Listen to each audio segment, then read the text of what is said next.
Hello there, welcome back. So Philip Michael requested the Donnybrook Fair to be taught. In the last video we did the tune. If you haven't seen that already, I'll put a link in the screen now. So this video we're going to have a look at the advanced technique. So it's all the different things you can do with the tune. So we're going to go straight into it, and at the end I'll play the tune with as much ornamentation as I can. Here we go. Okay, so straight away we've got a couple of trebles.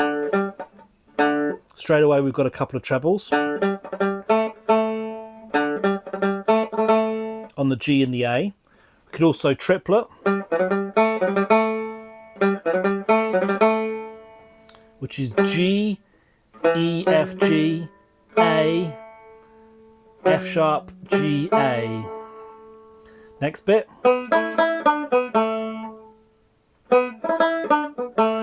So we're going to treble the E's.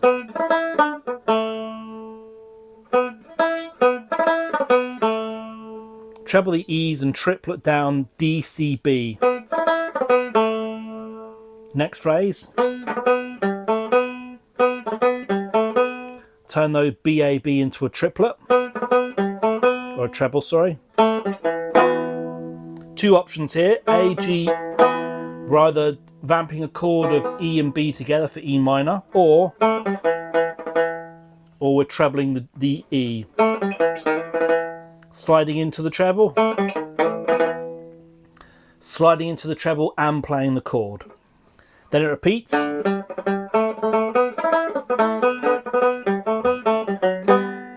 to finish with a chord of G and B. Second part. So the E to the G. We're going to triplet E, F, G on that second phrase. Or we can triplet down, which is G, F sharp, E. So you can put the triplet either side of that cluster depending on your preference. And you can triplet again with the B, C, D, C, B triplet here.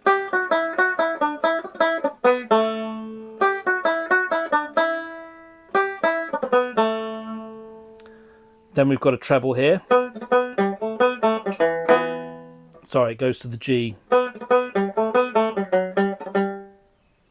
which you can treble.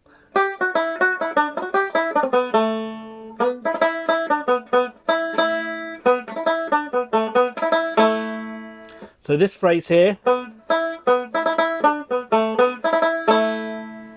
you've got the treble on the E, and then you've got a treble and a chord of A, E. And then finally,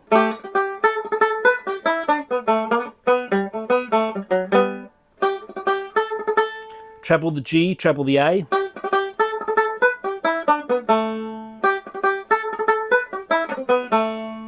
Triplet between the D and the B. Treble the B. And chord of the G. And that's all I've got for Donnybrook Fair. Okay there, so you should have a good idea of some different ornamentation that you can put into the tune. I'm going to play it again for you now. I'll play it a bit slower than normal, and I'll try and put as much of the ornamentation that we've learned in as possible so that you can see how it's used in the context of the tune. All right, here we go. Donnybrook Fair.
Great. I hope that's of some use to you. All the best, and we'll see you in the next video.